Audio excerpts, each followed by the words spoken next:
So since mababa naman po yung blood sugar reading ko po no from the last review that I did no.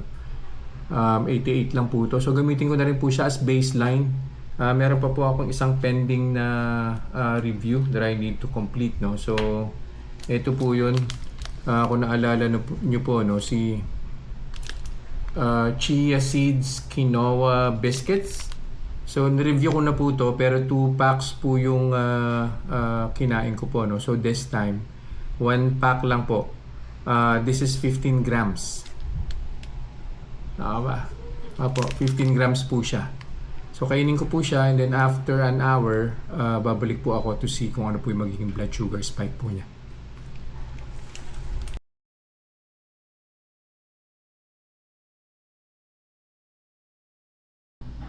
One hour na po, so kuha na po tayo ng blood sugar.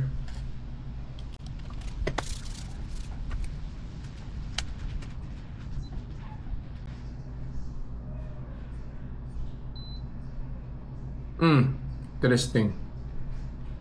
So I think nag-start po tayo ng 88 no? So after an hour, 2 units lang po yung in-increase po niya, no? So that's interesting. So balik po ulit ako after an hour and we'll see kung ano po yung magiging final blood sugar reading po niya. Second hour na po, so kuha na po tayo ng blood sugar.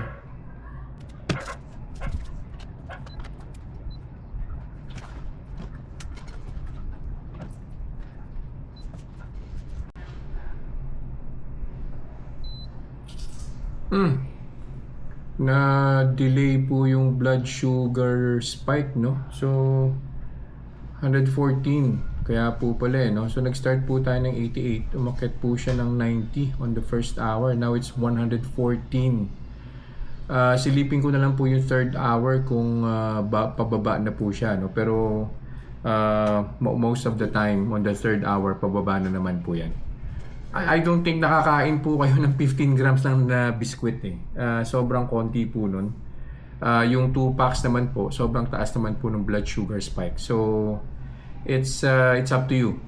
Alam naman po natin yan para-pareho eh. Pagka biscuit, refined flour, nag-spike po talaga yung blood sugar po natin. So yun lang po for today. See you guys in the next vlog. Bye-bye.